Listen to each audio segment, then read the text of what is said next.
அனைவருக்கும் வணக்கம். நம்ம இதில் என்ன பார்க்க போகிறோம் அப்படின்னா, மெட்ராஸ் ஹைகோர்ட்லேருந்து பார்த்தீங்கன்னா இன்றைக்கி typist, cassette, telephone operator, xerox ஆப்ரேட்டருக்கான தேர்வு நடந்தது. ஸோ அதுக்கு பார்ட் தமிழ் தகுதி தேர்வுக்கான டென்டேட்டிவ் கீ ஆன்சர் வந்து நம்ம ஏற்கனவே யூடியூப்பில் வந்து போட்டுட்டோம். பார்க்காதவங்க நம்ம சேனலில் வீடியோ இருக்கும், பார்த்துக்கோங்க.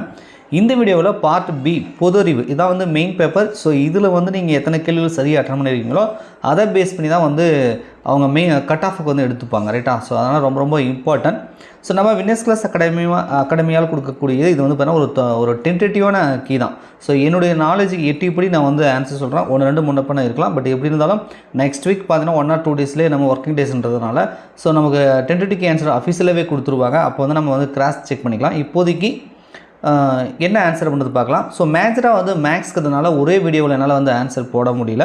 ஏன்னா வீடியோ ரொம்ப லென்த்தியாக போயிட்டுருக்கு, ரைட்டா? ஸோ அதனால் வந்து 2 பார்ட்டாக மேபி கொடுக்கறதுக்கு முயற்சி பண்ணுறேன். ஸோ நாம் எதிர்பார்த்தது இவ்வளோ மேக்ஸ் கிடையாது, ரைட்டா? ஆனால் வந்து நிறைய மேக்ஸ் வந்து கேட்டிருக்காங்க. மேக்ஸ்க்கு நம்ம வந்து வீடியோ கொடுத்துருந்தோம், ரைட்டா? நம்ம ஆப்பில் வந்து கொடுத்துருந்தோம். பட் இருந்தாலும் ஒரு 20 கொஷின் 30 கொஷின் இந்த மாதிரி தான் நம்ம எதிர்பார்த்துருந்தோம். ஸோ அவங்க வந்து என்னென்னா, நம்ம டிஎன்பிசி ஒரு யூனிட்டுக்கு எப்படி வந்து இத்தனை கொஷின்ன்றது எது வந்து ஃபிக்ஸட் கிடையாதோ அது மாதிரி வந்து இவங்களுக்கு எதுவுமே ஃபிக்ஸட் கிடையாது. எது வேணாலும் எப்படி வேணாலும் கேட்பாங்க. நம்மளை வந்து ஃபில்டர் பண்ணுறது அவங்களுடைய வேலை. ஸோ அதனால் வந்து மேக்ஸ் அதிகமாக கேட்டிருக்காங்க. மேபி உங்களுக்கு வந்து டைம் பத்தாமல் போயிருக்கும், கொஷின் டஃப் ஆக்குற மாதிரி உங்களுக்கு தோணியிருக்கும் இல்லையா? ஸோ மேக்ஸ்னால் ஒரு 10 கொஷின் 20 கொஷின் கேட்டுருந்தால் பரவாயில்ல. சும்மா இருக்கிறது எல்லா கொஷினும் முக்கால்வாசி கொஷின் மேக்ஸாகவே இருக்குது. சரி, ஓகே, நம்ம ஆன்சர் பார்க்கலாம், மற்றெல்லாம் அப்புறம் பேசிக்கலாம். ஸோ அது மட்டும் இல்லாமல் கீழ்மை நீதிமன்றங்களுக்கு ஆஃபீஸ் அசிஸ்டன்ட், வாட்ச்மேன்ஸ், ஜோப்தார், இந்த மாதிரிலாம் க்ளீனிங் ஒர்க்லாம் இருக்கு இல்லையா, மசாஜ், அதெல்லாம் அதுக்கான டெஸ்ட் பேட்ச் வந்து அட்மிஷன் போயிட்டுருக்கு. வீடியோ போட்டிருக்கேன், வந்து செக் பண்ணிவிட்டு விருப்பம் இருந்தால் நீங்கள் வந்து ஜாயின் பண்ணிக்கோங்க, ரைட்டா? சரி, 14,456 எந்த மிகச்சிறிய எண்ணை கூட்டினால் கிடைக்கும் கூட்டுத்தொகை மீதியின்றி 6 ஆல் வகுப்படும் அப்படின்றத வந்து சொல்கிறாங்க. ஸோ இதுக்கு வந்து டிவைட் பண்ணி பார்க்கலாம். ஸோ இது வந்து இப்படி போட்டுக்கலாம், ஓகேவா? 14,456 கொஞ்சம் குயிக்காக நான் ஏற்கனவே டிவைட் பண்ணி பார்த்துட்டேன், சும்மா உங்களுக்கு காட்டுறேன், ஓகேவா? 14 இருக்குது. ஸோ 2 ஆர் 12, மீதி 2, இந்த 4 கீழே இறக்குங்க, 24. ஸோ 24, 4 ஆர் 24, ஒரு 0 ஆகிடும். ஸோ அடுத்து 56 வந்து டவுன் பண்ணுங்கள். 56 டவுன் பண்ணிங்கன்னா 9 ஆர் 54 வரும். ஸோ இது மைனஸ் பண்ணிங்கன்னா 56ல் 54 போச்சுன்னா மீதி 2 வரும். 6ஆல் டிவைட் ஆகணும். அப்போ மீதி 2 வருது. இது கூட நம்ம 4 கூட்டினா 6ஆல் மீதியின்றி வகுப்படுன்னு சொல்லலாம். அப்போ இந்த நம்பரோட நம்ம 4 ஆட் பண்ணால் ஸோ நமக்கு வந்து மீதியின்றி வகுப்படும் அப்படின்றது நமக்கு தெரியுது. ஸோ அதனால் ஆன்சர் வந்து 4, ஏ ஆப்ஷன் 4 என்பதே இதுக்கு வந்து சரி, ஃபஸ்ட் ஆப்ஷன். ஸோ அடுத்து 16, 20, 24 ஆகிய எண்களால் மீதியின்றி வகுப்படும் மிக சிறிய வர்க்க எண் எது அப்படின்றாங்க. ஃபஸ்ட்டு நம்ம என்ன பண்ணலாம்னா எல்சிஎம் வந்து கண்டுபிடிச்சிக்கலாம், ரைட்டா? ஸோ இப்போ பார்த்திங்க அப்படின்னா இந்த மாதிரி டானா வகுத்தல் போடுவோம்ல, 16, 20, 24 இந்த மாதிரி வந்து நம்ம பார்க்கலாம். ஸோ 2ஆல் எடுத்துக்கலாம். அப்படி எடுத்திங்கன்னா 8, இது ஒரு 10, இது வந்து 12, ரைட்டா? ஸோ 2ஆல், அதாவது 8 2 16, 12 20, 12 2 24 அந்த மாதிரி, ரைட்டா? ஸோ அதுக்கப்புறம் 2 எடுத்துக்கோங்க. 4 5 6 வருது. மறுபடியும் வந்து 2 எடுத்துக்கோங்க. அப்போ 2 2 4, 5 அப்படியே வரும், 3 2 6 வரும். மறுபடியும் நீங்கள் என்ன பண்ணுறீங்க, ஸோ 2 எடுத்துக்கோங்க. 1 5 3 வரும். அதுக்கப்புறம் பார்த்தீங்கன்னா 5 3 அப்படியே வந்துடும். 5 எடுத்துகிட்டு போட்டுக்கலாம். இப்போ என்ன வந்திருக்கு அப்படின்னா நமக்கு வந்து இங்கே 2 இங்கே 2, அதுக்கப்புறம் 5 3ன்னு வந்திருக்கு. ஸோ 2 2 இன்னொரு 2 இன்னொரு 2 ஒரு 5 × 3, ரைட்டா? ஒரு 4 2 வந்திருக்கு, அப்புறம் 5 × 3 வந்திருக்கு. எல்லாத்தையும் மல்டிபிள் பண்ணிங்கன்னா உங்களுக்கு என்ன வருதுன்னா 240 வருது. 240 வருது. இதுக்கு பேர் பார்த்தீங்கன்னா 2 × 2 ஜோடியாக இருக்குது. 2 × 2 ஜோடியாக இருக்குது. ஆனால் 5க்கும் 3க்கும் ஜோடி இல்லை.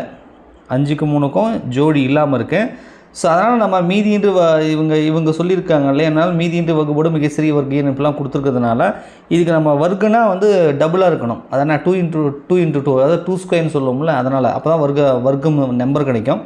அப்போ வந்து இந்த 5க்கு ஒரு ஜோடி எக்ஸ்ட்ராவாக ஒரு 5 ஒரு 3 அப்படின்னு போட்டு இது வேல்யூவால் மல்டிபிள் பண்ணிக்கிறோம். அப்போ 240 × 5 × 3 அப்படின்னு போட்டிங்கன்னா உங்களுக்கு வந்து 3600ன்னு கிடைக்குது. 3600, அதாவது 16, 20 மற்றும் 24 ஆகிய எண்களால் மீதியின்றி வகுப்படும் மிக சிறிய ஒரு வர்க்க எண் அப்படின்னா ஸோ நமக்கு வந்து 3600 என்பது இதுக்கு வந்து சரி. ஸோ அடுத்து ஒரு மனிதன் 18 கிலோமீட்டர் கிழக்கே சென்று பின்னர் 24 கிலோமீட்டர் வடக்கே செல்கிறான். தொடக்க நிலையிலிருந்து அவர் இருக்கும் தொலைவை காண்க அப்படின்றாங்க. இது வந்து பித்தாகரஸ் தேற்றத்தை வந்து யூஸ் பண்ணணும், வேறு ஒன்றுமே கிடையாது. ஸோ இதை வந்து இப்படி போடலாம். பித்தாகரஸ் தேற்றத்தை பண்ணி 3 கொஸ்டின் கேட்டு வச்சுருக்காங்க, ரைட்டா? ஸோ இது வந்து கிழக்குன்னு வச்சுக்கோங்க, இது வந்து மேற்குன்னு வச்சுக்கோங்க, இதை வடக்குன்னு வச்சுக்கோங்க, இதை தெற்குன்னு வச்சுக்கோங்க. ஜஸ்ட் ஒரு இது பண்ணுறது தான் மேப். ஒரு மனிதன் 18 கிலோமீட்டர் வந்து கிழக்கே சென்று கிழக்கு பக்கமாக ஒரு 18 கிலோமீட்டர் போகிறான். பின்னர் 24 மீட்டர் வந்து வடக்கு பக்கம் போகிறான். ஸோ இது வந்து 24. தொடக்க நிலை இதுதான் வந்து தொடக்க நிலையிலேருந்து அவன் இப்போ இருக்கக்கூடியதுக்கு டிஸ்டன்ஸ் என்னன்றாங்க. இது ஒரு செங்கோண முக்கோணம், ரைட் ஆங்கிள் ட்ரையாங்கிள் சொல்லுவோம்ல, ஒரு செங்கோண முக்கோணம் வருது. ஸோ கர்ணத்தின் வர்க்கமானது மற்ற 2 பக்கங்களின் வர்க்கங்களின் கூடுதலுக்கு சமன்றது பித்தாகரஸோட தீர்வு. அப்போ இதை ஸ்கொயர் பண்ணுறது இந்த 2 வேல்யூ ஸ்கொயர் பண்ணி ஆட் பண்ணுறதுக்கு சமம் அப்படின்றத பித்தாகரஸ் தீர்வு பண்ணி நமக்கு தெரிஞ்சு போச்சு. அப்ளை பண்ணி பார்க்கலாமா? Right, X square equal to 18 square 24 square அப்படின்னு போட்டுருங்க. ஸோ இப்போ X square equal to 18 square பண்ணிங்கன்னா 324, 24 ஸ்கொயர் பண்ணிங்க அப்படின்னா 576, இது ரெண்டுத்தையும் ஆட் பண்ணிங்க அப்படின்னா உங்களுக்கு வந்து 900 அப்படின்னு சொல்லி கிடைக்கிது. இது எக்ஸ் ஸ்கொயர். ஆக்சுவலாக எக்ஸ் வேல்யூட வேல்யூ தான் வேணும். அப்போ ரூட் ஆஃப் 900 அப்படின்னு போட்டிங்கன்னா உங்களுக்கு 30 அப்படின்னு சொல்லி கிடைச்சிடும். 30 அப்படின்னு சொல்லி கிடைக்கிது. அப்போ 30ன்றது எங்கே சார் இருக்குன்னா இங்கே 30 மீட்டர்னு போட்டிருக்காங்க, சி ஆப்ஷனில் போட்டிருக்காங்க. ஸோ அப்போ வந்து சி ஆப்ஷன் சரி. ஒரு நேர்வட்ட கூம்புகளின் உயரங்களின் விகிதம் 1:2 மற்றும் அவற்றின் அடிப்பக்கத்தின் சுற்றலின் விகிதம் 3:4 ஆகும் எனில் அவற்றின் கன அளவுகளின் விகிதம் என்னன்றாங்க. ரேஷியோ வந்து கண்டுபிடிக்க சொல்கிறாங்க. ஓகேவா? சரி, இவங்க என்ன கொடுத்துருக்காங்கன்னா உயரம் கொடுத்துட்டாங்க. ரேஷியோ H1:H2 வந்து 1:2 கொடுத்துட்டாங்க. அதே வந்து சுற்றளவுகளின் விகிதம் வந்து 3:4 கொடுத்துட்டாங்க. அப்போ 2πr1:2πr2 ரைட்டா, 3:4 அப்படின்னு போட்டாங்க. ஸோ H1:H2 அப்படின்னா ரேஷியோ 1:2ன்னு தெரியுது. இப்போ வந்து என்ன பண்ணலாம்னா இது கூட ரேஷியோ கண்டுபிடிக்க முடியும். அப்போ R1/R2ன்றதை கண்டுபிடிச்சிக்கலாம். அது பின்னாடி நமக்கு தேவைப்படுது. ரைட்டா, இங்கே பாருங்க, 2πr1 2πr2 அதாவது 3/4 அப்படின்னு வரும். இந்த 2π கேன்சல் பண்ணலாம். அப்போ R1/R2னா உங்களுக்கு 3/4 வந்து அப்படியே மனசில் வச்சுக்கோங்க. இதை அடிச்சிடறோம். ஓகேவா? 3/4 R1/R2னா 3/4, H1:H2னா 1/2. இந்த வேல்யூ வந்து நம்ம அப்ளை பண்ண போகிறோம். ரைட்டா, அதுக்கு அதை வேறு ஒன்றும் இல்லை. ஸோ அடுத்தது வந்து நம்ம வந்து கண்டுபிடிக்க வேண்டியது அவருடைய கன அளவுகளின் விகிதம்ன்றாங்க. அப்போ கன அளவு V1:V2 அப்படின்னு போட்டிங்க அப்படின்னா ஸோ உங்களுக்கு 1/3πr1² H1. இதே V2ன்னு போட்டிங்க அப்படின்னா அதே ஃபார்முலா தான், 1/3πr2² H2ன்னு வரும். R² H2 அப்படின்னு சொல்லி வரும். ரைட்டா, இப்போ இதுக்கு ரேஷியோன்றதுனால நம்ம டிவைட் பண்ணி பார்க்கலாம். ஸோ V1/V2ன்றதுனால என்ன காமன் ஆகுதோ அதெல்லாம் அடிஞ்சு போயிடும். அவ்வளோதான். இப்போ 1/3π 1/3π காமனாக இருக்குது. இந்த R² H1 காமனாக இல்லை. அப்போ R1² டிவைட் பை R2² இந்த H1 டிவைட் பை H2 இது காமனாக இல்லை, அது அப்படியே இருக்குது. ரைட்டா, சரி, இது ரெண்டுத்துக்குமே ஸ்கொயர் இருக்கிறதுனால நம்ம என்ன பண்ணலாம், R1/R2² ஹோல் ஸ்கொயர்னு போட்டுக்கலாம். R1² டிவைட் பை R2²னா R1 divide by R2 whole ஸ்கொயர்னு போட்டுக்கலாம். இப்போ நான் ஏற்கனவே ஞாபகம் வச்சுக்கலாம்னு சொன்னேன்னா R1/R2னா 3/4, H1/H2னா 1:2. அப்போ அந்த வேல்யூ எல்லாம் என்ன பண்ணலாம், இதில் சப்ஸ்டிட் பண்ணலாம். ஓகேவா? ஸோ அப்படி நீங்கள் சப்ஸ்டிட் பண்ணிங்கன்னா இந்த R1/R2ன்றது என்னது 3/4. அப்போ 3/4 ஹோல் ஸ்கொயர், H1/H2னா 1/2. அதெல்லாம் அவனே கொடுத்துருக்கான். இப்போ 3/4 ஹோல் ஸ்கொயர்னா 3² 4² அர்த்தம். அப்போ 3² அது 9, 4² 16.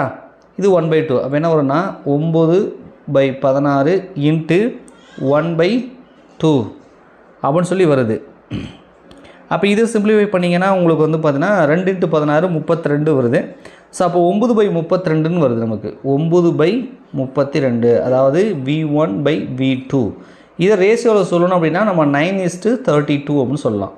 9:32. அதுக்கான ஆன்சர் பார்த்தீங்கன்னா உங்களுக்கு சி ஆப்ஷனில் கொடுத்துருக்காங்க. ஸோ சி ஆப்ஷன் சரி. ஸோ பிக்சர் கொடுத்துருக்காங்க. இந்த பிக்சரில் விடுபட்ட நம்பரை வந்து கண்டுபிடிங்க அப்படின்னு சொல்லி இவங்க கேட்டிருக்காங்க. இது என்ன பேட்டர்னில் இருக்குது அப்படின்னு நம்ம பார்க்கும் பொழுது எப்படின்னா 16 - 6 ஹோல் ஸ்கொயர் இப்படி கிராஸஸ் மைனஸ் பண்ணியிருக்காங்க. ஸோ அடுத்து இந்த 5 2 இருக்கு இல்லையா, ஸோ இதுவும் வந்து மைனஸ் பண்ணி ஆட் பண்ணியிருக்காங்க. அதாவது 5 - 2 ஹோல் ஸ்கொயர், இதுக்கு ஒரு ஸ்கொயர், இதுக்கு ஒரு ஸ்கொயர். இப்போ வேல்யூ பார்த்தீங்கன்னா 16 6 போச்சுன்னா 10. So 10 square. அடுத்து 5ல் 2 போனால் 3, அது 3 ஸ்கொயர். அப்போ 10 ஸ்கொயர்னா 100, 3 ஸ்கொயர்னா 9, அப்போ 109ன்னு வருது. கரெக்டாக இருக்குதா பேட்டர்ன்?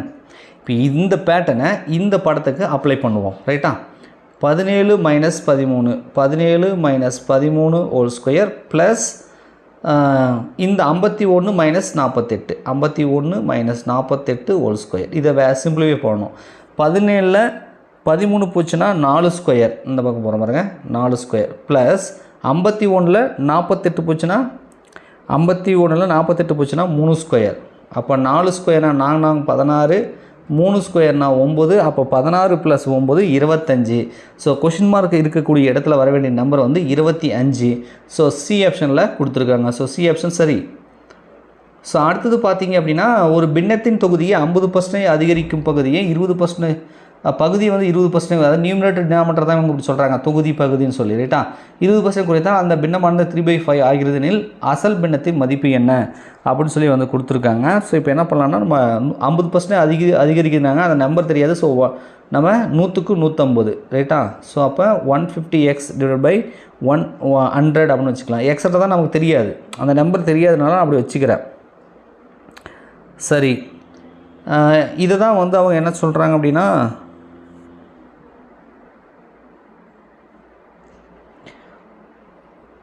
குறைத்தால் 100x. இப்போ இதை சிம்பிளிஃபை பண்ணிக்கலாம் ரைட்டா. இது ஃபஸ்ட்டு கான்செப்டுக்கு, அதாவது தொகுதி நியூமரேட்டர்னு சொன்னாங்க இல்லையா, அதுக்காக நியூமரேட்டருக்கு இது கூட அடிச்சுக்கலாம். இதில் வந்து 2 50 இருக்கும், இதில் 3 50 இருக்குமா.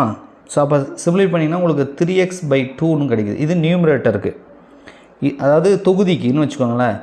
டினாமினேட்டர்னு வருதா, 20% குறைக்கணும். அப்போ என்ன வருதுன்னா 80. அந்த டினாமினேட்டர் இருக்கிற நம்பர் என்னன்னு தெரியாது, நியூமரேட்டர் இருக்கிறது நம்ம என்ன பண்ணுவோம், எக்ஸ்னு எடுத்துக்கிட்டோம், இதுக்கு வந்து ஒய்ன்னு எடுத்துக்கோங்க. அப்போ 80y, 20% வந்து கம்மின்னு சொல்லியிருக்கான். அப்போ அதிகம்னா 150, கம்மினா 100லேருந்து கழிச்சிக்கணும் 80. இப்போ இதை சிம்பிளிஃபை பண்ணுங்கள். ஸோ இதை சிம்பிளிஃபை பண்ணிங்க அப்படின்னா உங்களுக்கு வந்து அடிச்சிங்க அப்படின்னா உங்களுக்கு 4y/5 அப்படின்னு வருது. 4y/5ன்னு வருதா.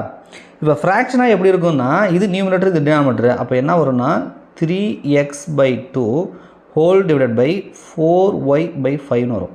ஸோ டிவைடுக்கு கீழே டிவைட் வந்துச்சுன்னா இது வந்து இந்த 2 கீழே வந்துடும், இந்த 5 மேலே போயிடும். அதான கான்செப்ட்டு. ஸோ அப்போ என்ன பண்ணலாம் அப்படின்னா,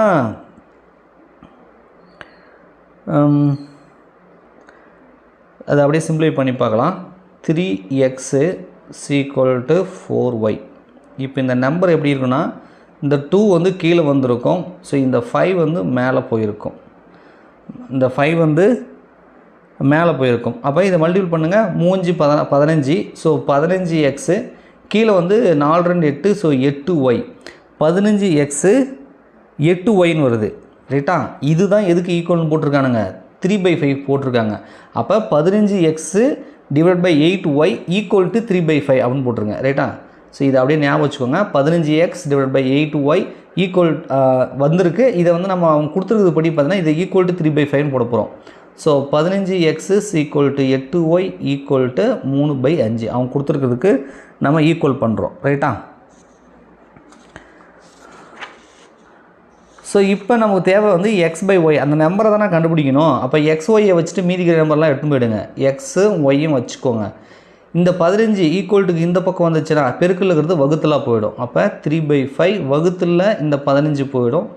இந்த 8ன்றது நியூமரேட்டரில் மேலே போயிடும் ரைட்டா. ஸோ இப்போ 3 × 8 5 × 15ன்னு வந்திருக்கு. இதை கூட அடிக்கலாம், ஓர் மூவு, இது I மூவ் 5. இப்போ என்ன இருக்குன்னா 8 கீழே 5 × 5ன்னு இருக்குது. அப்போ 8 5 × 5னா 25. அப்போ 8/25ன்னு வருது. ஸோ 8/25னா முதல் ஆப்ஷன் வந்து உங்களுக்கு சரியாக இருக்குது, ஃபஸ்ட் ஆப்ஷன் வந்து சரியாக இருக்குது. ஸோ அடுத்தது பார்த்தீங்க அப்படின்னா ஒரு ட்ரையாங்கிள் கொடுத்துருக்காங்க. இதில் AFFR, அதாவது ஏஆரை வந்து கண்டுபிடிக்க சொல்லியிருக்காங்க, ஏஆரை வந்து கண்டுபிடிக்க சொல்கிறாங்க. இது வந்து பித்தாகரஸ் தேற்றப்படி வந்து நம்ம இது வந்து ஒரு ரைட் ஆங்கிள் ட்ரையாங்கிள் எடுத்துக்கலாம், இதுவும் ஒரு ரைட் ஆங்கிள் ட்ரையாங்கிள் எடுத்துக்கலாம். அப்போ இந்த ட்ரையாங்கிள் வச்சு ஏஎஃப்பை கண்டுபிடிக்கலாம், இந்த ட்ரையாங்கிளை வச்சு எஃப்ஆரை கண்டுபிடிக்கலாம் ரைட்டா. ஸோ ஏற்கனவே சொன்னால் கர்ணத்தின் வர்க்கம், கர்ணனா இங்கிலீஷில் ஹைப்போட்டெனஸ்ன்னு சொல்லுவாங்களோ, அதனோட வர்க்கம் என்பது மற்ற 2 பக்கங்களையும் வர்க்கங்களையும் கூடுதலுக்கு சமம் ரைட்டா. அதை ஸ்கொயர் பண்ணி கூட்டுறதுக்கு சமம் அப்படி வச்சுக்கோங்களேன். அப்போ என்ன பண்ணலான்னா 25 ஸ்கொயர்ன்றது எதுக்கு சார் ஈக்குவல்னா ஏஎஃப், இந்த பக்கம் இருக்கா AF² + 15 ஸ்கொயர். அப்போ நம்ம ஏஎஃப் மட்டும் கண்டுபிடிப்போம் தனித்தனியாக. ஏஎஃப்பை ஃபஸ்ட்டு கண்டுபிடிங்க, அதுக்கப்புறம் எஃப்ஆரை கண்டுபிடிங்க. அப்புறம் 2 ட்ரையாங்கிள் இருக்கு இல்லையா, அதனால் அது ரெண்டுத்தையும் ஆட் பண்ணிக்கலாம். இப்போ AF² அப்படின்னா என்ன சார் வரும் அப்படின்னா, இந்த 25 ஸ்கொயர் - 15 ஸ்கொயர் ரைட்டா. அப்போ 25 ஸ்கொயர்னால் எவ்வளோ சார் வேல்யூன்னா 625. இதே 15 ஸ்கொயர்னு சொன்னீங்கன்னா உங்களுக்கு வந்து 225. ஸோ இதை சப்ட்ராக்ட் பண்ணிங்கன்னா உங்களுக்கு வந்து 400ன்னு வருது. ஆக்சுவலாக அங்கே ஏஎஃப் ஸ்கொயர் தான் போட்டிருக்கான். அப்போ 400க்கு ரூட் எடுத்திங்கன்னா உங்களுக்கு வந்து 20ன்னு வருது. அப்போ இந்த ஏஎஃபோட வேல்யூ என்ன சார்னா அது 20 கண்டுபிடிச்சிட்டுனா அடுத்தது எஃப்ஆர் இதே கான்செப்ட் இப்படி தான் ரைட்டா. அப்போ என்ன பண்ணலான்னா எஃப்ஆர் ஸ்கொயர் டைரெக்டாக போட்டுக்கலாம். இதுக்கு எஃப்ஆர் ஸ்கொயர்னால் கர்ணத்தோட வகுத்துலேருந்து கழிக்கணும் அதானே. So 17 square minus 15 square. இப்போ 17 ஸ்கொயர்னால் எவ்வளோ சார் அப்படின்னு பார்த்தீங்கன்னா உங்களுக்கு வந்து 289 மைனஸ் 15 ஸ்கொயர்னால் எவ்வளோ சார்னா 225. அப்போ 289 மைனஸ் 225 போட்டிங்கன்னா 64ன்னு வரும். நம்ம ஸ்கொயருக்கிறதுனால ரூட் எடுக்கணும். 64க்கு ரூட் எடுத்திங்கன்னா 8ன்னு வரும். ஸோ எஃப்ஆரோட வேல்யூ வந்து 8. நமக்கு டோட்டல் லென்த்து ஏஆர் தான் கேட்டிருக்கான். அப்போ ஏஎஃப் 20 எஃப்ஆர் 8ன்னா 20 8 கூட்டிங்கன்னா 28. ஸோ 28 அப்படின்னு போட்டுக்கலாம். ஸோ பி ஆப்ஷன் வந்து சரி. ஸோ அடுத்தது வந்து பார்த்திங்கன்னா நம் நாட்டின் முதுகெலும்பு என்னன்றாங்க. ஸோ விவசாயம். ஸோ எக்கனாமிக்ஸ் வந்து அவங்க சிலபஸ் அந்தளவுக்கு கொடுக்கல. ஆனால் பாருங்கள் எக்கனாமிக்ஸ்லாம் வந்து கேட்டு வச்சுருக்கானுங்க ரைட்டா. 5 இயர்ஸ் பிளானை பற்றி கூட கேட்டிருக்காங்க. இங்கே ஹிஸ்ட்ரியில் சும்மா ஒரு கேள்வி கேட்டிருக்காங்க. கடைசி மௌரிய மன்னர் யாருன்றாங்க. ஸோ 59க்கு சி ஆப்ஷன் இந்த பிரகத்ரானுக்குதில் அதுதான் சி ஆப்ஷன் சரி. பாருங்கள் 5 இயர் பிளான்லாம் கேட்டு வச்சுருக்காங்கன்னா ஃபஸ்ட்டு 5 இயர் பிளான்ஸ் வந்து 1951 தொடங்கப்பட்டது. 1951. ஸோ அடுத்து மேக்ஸ் சும்மா ஃபார்மாலிட்டி தான். ஹிஸ்ட்ரி சயின்ஸ்லாம் சும்மா 1-2 தான் கேட்டிருக்காங்க. உடனே அடுத்தது மேக்ஸ் போயிடுறாங்க. எக்ஸ் என்பவர் ஒய் என்பவரின் மகனுடைய சகோதரன் இல்லை எக்ஸ் ஒய்யுடன் எப்படி தொடர்புடையவர்னா அது வந்து பேரன். எப்படி சார் சொல்கிறீங்க அப்படின்னா நான் ஒரு இது போட்டேன். ஸோ ஒய்ன்றவன் வச்சுக்கோங்க. ஒய் எக்ஸ் என்பவர் ஒய் என்பவரின் மகன். அப்போ ஒய் என்பவருக்கு ஒரு மகன் இருக்கிறான். இவன் மகனின் மகன் அவன் தான் எக்ஸு. அப்போ மகன் அவனோட மகன். அப்போ இவன் மகனின் மகன் இவனோட சகோதரன் தட் இஸ் எக்ஸு. அப்போ இவன் மகனின் மகன்னா பேரன். இவன் யார் இந்த இடத்துல இருக்கிறவன் பேரன். இவனுக்கு சகோதரன் தான் எக்ஸன். அப்போ 2 பேரும் அண்ணன் தம்பிகளாக இருப்பாங்க. ஸோ இவன் வந்து பேரன் தான். அப்போ எக்ஸ் என்பவர் வந்து ஒய்க்கு வந்து பேரன். ஸோ அதனால் சி என்பது பேரன். ஏபிசிடி சீட்டு விளையாடுகின்ற ஏ மற்றும் பி இருவரும் கூட்டாளிகள். டி வடக்கு நோக்குகிறார், ஏ மேற்கு நோக்குகிறார் எனில் தெற்கு நோக்குபவர் எப்படி எந்த பக்கம் நோக்குவார் அப்படின்றாங்க. ஸோ இந்த மாதிரி போட்டுக்கோங்க ரைட்டா. ஸோ இது வந்து ஏ, இது வந்து பி, இது வந்து சி, இது வந்து டி. ஏ மற்றும் பி இருவரும் கூட்டாளிகள்னால் ஏ வந்து இப்படி ஆப்போசிட்டில் உட்காருவாங்க ரைட்டா. இப்போ என்ன கொடுனா டி வந்து வடக்கு பக்கம், இவன் வந்து வடக்கு பக்கம் பார்க்குறான் டி. அப்போ சி கண்டிப்பாக வந்து என்ன பண்ணுவான், இது வந்து வடக்கு, இது வந்து தெற்கு, இது வந்து கிழக்கு, இது வந்து மேற்கு ரைட்டா. அப்போ டி வந்து வடக்கு பார்த்தால் சி என்பவன் எங்கே இருப்பான். ஸோ அவன் வந்து தெற்கு பக்கம் பார்த்த மாதிரி இருப்பான். இன்னொன்று கொடுத்துருக்காங்க ஏ வந்து மேற்கு நோக்குறான், ஏ வந்து மேற்கு பக்கமாக பார்க்குறான். அப்படின்னா பி என்பவன் கிழக்கு பக்கமாக பார்ப்பான் ரைட்டா. எனில் தெற்கு பக்கமாக பார்க்குறது யாருன்னா அந்த சீக்காரன் தான். சீக்காரன் தான் பார்த்துட்ருப்பான் ரைட்டா. ஸோ அப்போ வந்து சி அதாவது பி ஆப்ஷனில் சி போட்டிருக்காங்க. ஸோ பி ஆப்ஷன் வந்து சரி. அனைத்து வகை முக்கோணங்களுக்கும் நடுக்கோட்டு மையமானது முக்கோணத்தில் டேசம் என்றாங்க. ஆக்சுவலாக நடுக்கோட்டு மையம் வந்து முக்கோணத்துக்கு உள்ளதாக இருக்கும். ஸோ உள்ளே இன்சைடுன்னு சொல்லுவோம். ஸோ உள்ளே. அடுத்தது கம்ப்யூட்டர் சாரணங்களில் ஒரு கோப்பின் மறுபெயரிட பயன்படுத்தப்படும் குறுக்கு வழி விசைன்றாங்க. ஆக்சுவலாக வந்து ரீநேம் பண்ணுறது ரைட்டா. ஸோ 64க்கு வந்து பார்த்தீங்க அப்படின்னா உங்களுக்கு வந்து F2 அதாவது ஏ ஆப்ஷன். விண்டோஸ் பயன்பாட்டின் கோப்புகளே கொடாநிலையாக எந்த கோப்புகளில் சேமிக்கப்படுன்றாங்க. இங்கிலீஷில் பார்க்கலாம். So which is the default folder many Windows application save the file. So my டாக்குமெண்ட்டில் மேபி வந்து சேவ் ஆகும். ஸோ அதனால் வந்து மை டாக்குமெண்ட் அப்படின்றத நாம் சொல்லலாம். இ காமர்ஸ் அப்படின்னா மின்னணு வணிகம் ரைட்டா. ஸோ அடுத்தது வந்து பார்த்திங்கன்னா 67 தேவையற்ற மின்னஞ்சல் அடுத்தவர்களுக்கு பரிமாற்றம் செய்தால் வந்து நம்ம வந்து ஸ்பேம் அப்படின்னு சொல்லுவோம். ஸோ ஸ்பேம் மின்னஞ்சல் குப்பைகள் அப்படின்னு சொல்லலாம். So B option. இங்கிலாந்தில் தேம்ஸ் நதிக்கரையில் அமைந்துள்ள பெரிய தொழில் மையம் உள்ளது பகுதி எதுன்றாங்க. ஸோ 68க்கு வந்து பார்த்திங்கன்னா லண்டன். ஸோ அடுத்தது இந்தியாவில் உச்சநீதிமன்ற நீதிபதி நியமனம் செய்வார். இது டிரைவர் எக்ஸாமும் கேட்டிருந்தான்னு நினைக்கிறேன். ஸோ ஜனாதிபதி அதாவது குடியரசுத் தலைவர் ரைட்டா. ஜனாதிபதி அங்கே குடியரசுத் தலைவர்னு போட்டாங்க, இங்கே ஜனாதிபதினு போட்டிருக்காங்க. சார்க் அமைப்பின் 8வது உறுப்பினர் யார் அப்படின்றாங்க. ஆப்கானிஸ்தான் தான் கடைசியாக சேர்ந்தது. ஸோ இதுதான் 8வது உறுப்பினர். So C option. ஸோ அடுத்து ஒரு மிகை முழுவை 88ஆல் வகுக்கும் போது மீதி 67 கிடைக்கிறது. அதே மிகை முழுவை 11ஆல் வகுக்கும் போது கிடைக்கும் மீதியை காண்கின்ற. ஸோ இந்த மாதிரிலாம் கணக்கெலாம் கொஞ்சம் கஷ்டம் தான் ரைட்டா. இதெல்லாம் வந்து டிவிஷன் அல்காரிதத்தை யூஸ் பண்ணி நாம் வந்து போடணும். ஒரு நம்பர் இருக்குது ரைட்டா. ஸோ இதை வந்து 88ஆல் வகுக்கிறாங்க. அதனோட இது மல்டிபிள் இது வந்து ஏதாவது ஒய் அந்த மாதிரி வச்சுக்கோங்க. மீதி வந்து பார்த்திங்கன்னா 67ன்றாங்க. ஸோ டிவிஷன் அல்காரிதம் பற்றி இந்த 88ன்றது 11 × 8ன்னு போடலாம். அதாவது 11 × 8 அப்படின்னு போடலாம். ஸோ இந்த மாதிரி நம்ம எடுத்துக்கும் பொழுது 67ஐயும் நம்ம இந்த 11வது இதில் வந்து நம்ம எடுத்துக்கணும், வகுக்கிற மாதிரி நம்ம எடுத்துக்கணும். ஸோ அப்படி பிரித்தோம்னா டிவிஷன் அல்காரிதத்தை யூஸ் பண்ணோம்னா இந்த 67 11 × போடணும். இது எத்தனை டைம் வரும் அப்படின்னு பார்க்கணும். 6 11 66 ப்ளஸ் 1 எக்ஸ்ட்ரா வருது. அப்போ ரிமைண்டர் கண்டிப்பாக 1ன்னு வரும். 1ன்னு வருது. இது அல்காரிதம் யூஸ் பண்ணுறது. இதெல்லாம் நீங்கள் படிச்சிருக்க மாட்டீங்கன்னு நினைக்கிறேன். இதெல்லாம் ரொம்ப ஸ்கூல் புக்கை ரொம்ப டெப்த்தாக படித்தா தான் நம்மளால் போட முடியும் ரைட்டா. கொஞ்சம் கஷ்டம்தான். ஸோ வந்து இது வந்து நம்ம ஆன்சர் கீ பார்க்குறதுக்காக வந்து நம்ம சர்ச் பண்ணி போடுறோம். பட் இருந்தாலும் நாங்கள் எக்ஸாமில் உட்காந்துட்டு இதெல்லாம் கேட்பாங்கன்னா நம்ம யோசிச்சிருக்க மாட்டோம் ரைட்டா. ஸோ சி 1 தொடரின் அடுத்த, இது ஆக்சுவலாக எனக்கு டிஎன்பிஎஸோட இவ்வளோ டஃபாக கேட்க மாட்டாங்க ரைட்டா. தொடரின் அடுத்த உறுப்பை காண்க பண்ணுறாங்க. ஸோ இது பார்த்தீங்க அப்படின்னா ரொம்ப ஈஸியாக தான் இருக்குது. 12 8 கூட்டினா 20, அது மைனஸ் சும்மா போட்டிருக்காங்க ரைட்டா. ஸோ 8 கூட்டியிருக்காங்க, அடுத்தது வந்து 10 கூட்டியிருக்காங்க, அடுத்து வந்து 12 கூட்டியிருக்காங்க, கண்டிப்பாக அடுத்தது 14 கூட்டுவாங்க. என்னென்னா 1 விட்டு 1 ப்ளஸ் மைனஸ் இந்த ஆல்டர்னேட்டிவ் வருது.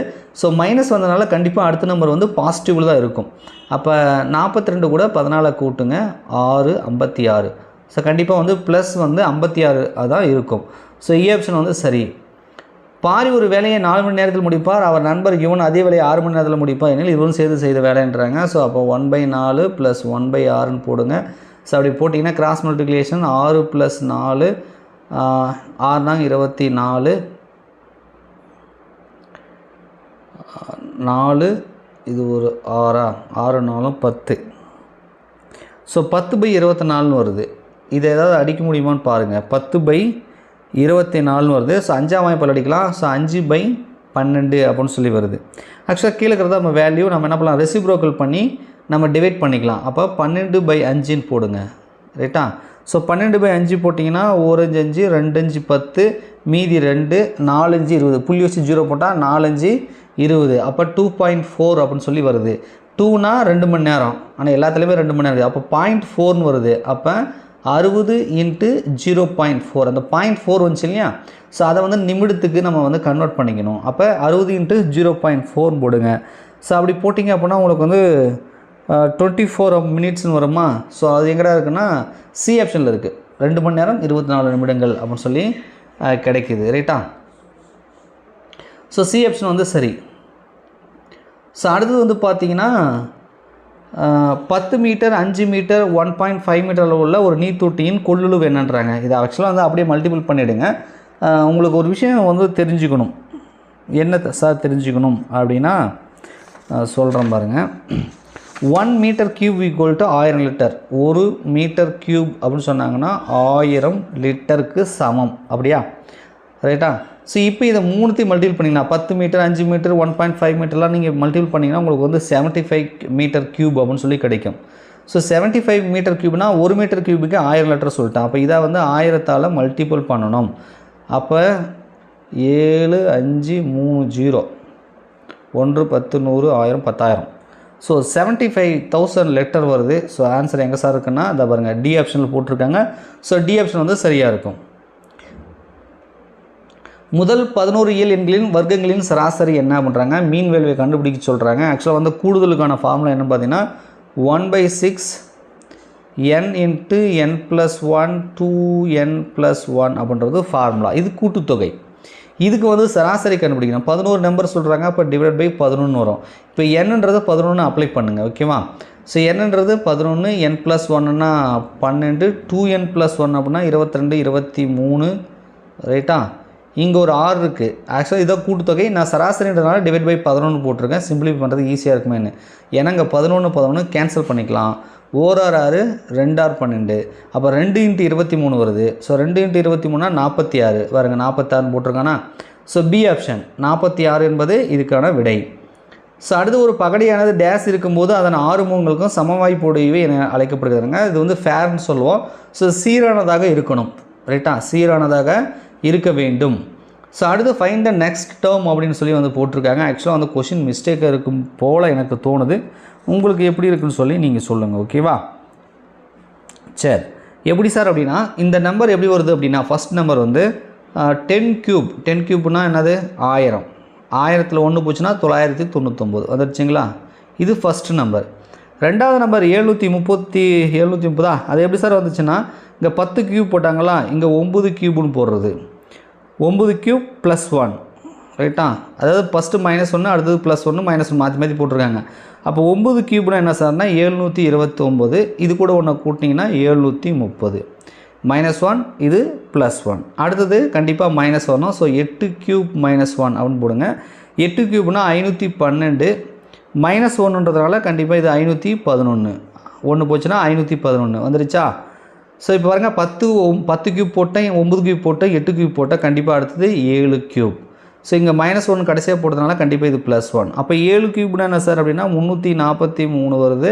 ஸோ +1 வருது. அப்போ 344ன்னு வந்திருக்குன்னா, ஆனால் 314 போட்டிருக்காங்க. ஸோ கண்டிப்பாக இந்த டேர்ம் வந்து தப்பு இருக்குதுன்னு அர்த்தம். இந்த இதில் ஏதாவது டைப்பிங் மிஸ்டேக் ஆகிருக்கு. சரி சார், இது கரெக்டாக தான் செக் பண்ணுங்கள் சார் அப்படின்னா 7 கியூப் +1னா அப்போ கண்டிப்பாக 6 கியூப் -1ன்னு வரணும். அடுத்தது 6 கியூப் -1னா அப்போ 6 கியூப்னா என்ன சார்னா 216. -1னா 215. கரெக்டாக இருக்குது பாருங்கள். 215 கரெக்டாக இருக்குது. அப்போ கண்டிப்பாக அடுத்தது வந்து 5 கியூப் +1 அப்படின்னு வரணும். 5 கியூப் +1 அப்படின்னு வரணும். அப்போ 5 கியூப்னா என்ன சார்னா 125 +1னா 126. எங்கே சார் ஆன்சர் இருக்குன்னா சி ஆப்ஷனில் கொடுத்துருக்காங்க. பட் ஆனால் வந்து இதில் நம்பர் தப்பு. இது வந்து 314 வரக்கூடாது, 344ன்னு வரணும். மேபி வந்து உங்களுக்கு கிரேஸ் மார்க் கிடைக்கிறதுக்கு வாய்ப்பு இருக்குது. அப்ஜெக்ஷன் பண்ணுங்க. ஓகேவா? ஸோ அடுத்தது கீழ்கண்ட தொடரில் ஒரு உறுப்பு தவறாக உள்ளது, தவறான உறுப்பு கண்டுபிடிங்க. இதில் தான் தவறாக இருக்குது, இதில் வேறு போட்டு இதை தவறாக கண்டுபிடின்றாங்க. ஏதோ மாற்றி அடிச்சிட்டாங்க போல். ஸோ 78 இதில் எது சார் தவறுனா இந்த சம் ஆஃப் த டிஜிட், அதாவது இதில் இருக்கிற நம்பர்லாம் கூட்டினா 9 வருதான். இப்போ 1 2 6 இது 3 கூட்டுங்க. 6 2 8 1 9 இதை கூட்டினா 9 வருது. 135 போட்டிருக்காங்கன்னா 1 3 4 4 5 கூட்டினா 9. 144 போட்டானா 4 4 8 8 1 9. 216 போட்டானா 8 1 7 அப்புறம் 2 9 இதுவும் 9 வருது. 154 இருக்குல்ல, 4 5 9 9 1 10 இதை கூட்டினா மட்டும் 10 வருது. 801 கூட்டினா 8 0 கூட்டினா 8 1 கூட்டினா 9 எல்லாம் சம் ஆஃப் த டிஜிட்டை கூட்டினா 9 வருதுப்பா. ஆனால் 154 கூட்டினா மட்டும் 10 வருது. ஸோ டிஃப்ரெண்ட்டான நம்பர் என்னென்னா 154. ஸோ சி ஆப்ஷன் வந்து தவறாக உள்ளது. 154 தவறாக இருக்குது. அதாவது சி ஆப்ஷன். ஒருவர் மேற்கு திசையை நோக்கி நடக்க தொடங்கி பிறகு வலது புறமாக திரும்பி மீண்டும் வலது புறமாக திரும்பி கடைசியாக இடதுபுறம் திரும்புகிறார் எனில் அவர் தற்போது எந்த திசையை நோக்கி நடக்கிறான்றாங்க. நான் ஏற்கனவே ஒன்று போட்டேன், அந்த மாதிரி போட்டுக்கலாம். ஸோ இது வந்து கிழக்கு, இது வந்து மேற்கு, இது வந்து வடக்கு, இது வந்து தெற்கு. ஒருவர் மேற்கு திசை நோக்கி நடக்க தொடங்கி மேற்கு திசை பக்கமாக இப்படி நடக்கிறான். பிறகு தனது வலதுபுறமாக மேற்கு பக்கமாக இப்படி போனான்னா வலதுபுறன்றது இந்த பக்கம் வரும். வலதுபுறமாக திரும்பி மீண்டும் வலதுபுறம் இப்படி போனால் இது வலதுபுறமாக, இது வலதுபுறமாக திரும்பி கடைசியாக தனது இடதுபுறம்னா இந்த மாதிரி இந்த பக்கம் இடதுபுறம் திரும்புகிறேனில் அவர் தற்போது எந்த திசையை நோக்கினா வடக்கு திசையை நோக்கி அவர் இருக்கிற மாதிரி தெரியுது. ஸோ வடக்கு என்பது இதுக்கு வந்து சரி, ஏ ஆப்ஷன்.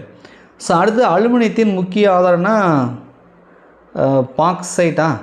ஸோ பாக்சைட் அப்படின்றது இதுக்கான விடையாக இருக்கும். ஸோ 80வது கேள்விக்கு சி ஆப்ஷன். ஸோ அடுத்தது பார்த்திங்க அப்படின்னா ரத்தம் உறைவதற்கு உதவும் வைட்டமின் எதுன்னு கேட்டிருக்காங்க. 81க்கு வைட்டமின் கே 81க்கு. ஸோ வைட்டமின் கே என்பது ரத்தம் உறைவதற்கு பயன்படுது. ஸோ அடுத்தது பின்வருவற்றில் எது தொற்றாத நோயின்றாங்க. ஆக்சுவலாக இங்கிலீஷில் பார்த்தீங்கன்னா நான் கம்யூனிகேபிள் டிசீஸ்ன்னு போட்டிருக்காங்க. ஸோ இது பார்த்திங்கன்னா டயாபிட்டிஸ், நீரிழிவு நோய் வந்து தொற்று நோய் வந்து கிடையாது. So B option. ஸோ அடுத்து வந்து தற்காலிக நினைவகம் எதுன்னு போட்டிருக்காங்க. 83க்கு வந்து பார்த்தீங்கன்னா ரேம்ன்றது தற்காலிக நினைவகம். So C option. ஸோ அடுத்தது வந்து பார்த்தீங்க அப்படின்னா உங்களுக்கு வந்து ஒரு கணிப்பொறி மீண்டும் தொடங்கும் போது எந்த வகையான தொடங்குதலை பயன்படுத்துகிறதுன்றாங்க. ஸோ 84 வந்து பார்த்திங்கன்னா வார்ம் பூட்டிங் அப்படின்னு சொல்லுவாங்க.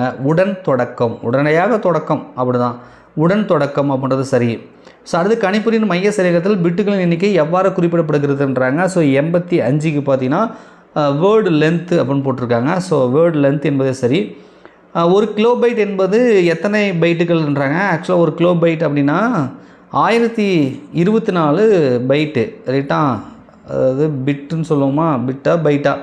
ஒரு கிலோ பைட்டு எத்தனை பைட்டுன்றாங்க, 1024 ரைட்டா.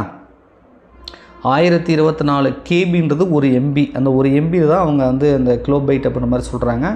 ஸோ 1024 வரும் ரைட்டா, அதை பார்த்துக்கோங்க. அடுத்தது கணிப்பொறி வலைப்பினர் வழியாக உள்ள நுழையும் வெளியேறவும் சமிக்கைகளை கண்காணிக்கவும் கட்டுப்படுத்தவும் வகை செய்வதுன்றாங்க. ஸோ நெட்வொர்க் செக்யூரிட்டி மானிட்டர் அப்படின்னு வந்துருக்கு. Control incoming and outgoing traffic இஸ்ன்னு போட்டிருக்காங்க. நெட்வொர்க் செக்யூரிட்டி அப்படின்னாலே நமக்கு வந்து ஃபயர்வால் தான். ஸோ சி ஆப்ஷன் வந்து சரியாக இருக்கும். அடுத்தது the process of converting cipher text to plain text is called அப்படின்னு போட்டிருக்காங்க. ஸோ 88, அதாவது சிபர் எழுத்தை தனி எழுத்தாக மாற்றம் செய்யும் முறை அப்படின்னு போட்டிருக்காங்க. 88க்கு பி ஆப்ஷன். ஸோ மறை குறியாக்கம், அதாவது இந்த டிக்ரிப்ஷன் போட்டிருக்காங்க இல்லையா, அதுதான் பி ஆப்ஷன். ஸோ அடுத்து வந்து முழு ஆவணத்தை தேர்ந்தெடுக்கின்றாங்க. கண்ட்ரோல் ஏ அழுத்திங்கன்னா செலக்ட் ஆகிடும் ரைட்டா. ஸோ 89க்கு C option control A. So அடுத்து வந்து பார்த்திங்க அப்படின்னா பன்றி காய்ச்சலை உருவாக்கும் வைரஸ்ன்றாங்க. H1N1 virus. ரொம்ப ஈஸியான கொஷின் தான், நினைக்கிறேன். புக் பேக் கொஷின் மாதிரி இருக்குது. 90 ஈஸியாச்சா. ஸோ அடுத்து இது கூட பார்த்தீங்கன்னா டிரைவரில் கேட்டிருந்தாங்கன்னு நினைக்கிறேன். டிரைவர் எக்ஸாம்பிள் நேற்று நடந்த தேர்வில் கேட்டிருப்பாங்க. நேற்று நான் வீடியோ போட்டுறேன், பார்த்துட்டிங்கன்னா ஒரு கொஸ்டின் வந்திருக்கும். பிலிப்பைன்ஸ், பாகிஸ்தான், இந்திய நாடுகளின் பொதுவான தேசிய பழம் எதுனா மாம்பழம். ஸோ மா அப்படின்றதான் இதுக்கு வந்து சரி ரைட்டா. ஸோ நான் 90 வரைக்கும் பார்த்துருக்கேன், அதாவது 91 வரைக்கும் இந்த வீடியோவில் நம்ம பார்த்துருக்கோம். ஸோ மேக்ஸ்ன்றதுனால வீடியோ ரொம்ப லென்த்தியாக போயிட்டுருக்கு. ஸோ இது பார்ட் 1 வச்சுக்கோங்க. பார்ட் 2ல் ரிமைனிங் கொஸ்டின் வந்து பார்த்துக்கலாம். ஓகேவா. ஸோ இந்த பார்ட் 1ல் போட்ட வரைக்கும், அதாவது 91 வரைக்கும் எத்தனை கேள்வி நீங்கள் சரியாக அட்டன் பண்ணியிருக்கீங்க, அதுக்கான விடைகள்லாம் சரியாக இருக்கா, நான் சொன்ன எக்ஸ்ப்ளனேஷன்லாம் உங்களுக்கு அண்டர்ஸ்டாண்ட் ஆகிருக்கா, வீடியோ யூஸ்ஃபுல்லாக இருந்ததான்னு சொல்லி மறக்காமல் கமெண்ட்ஸில் கமெண்ட் பண்ணுங்கள். நன்றி, வணக்கம்.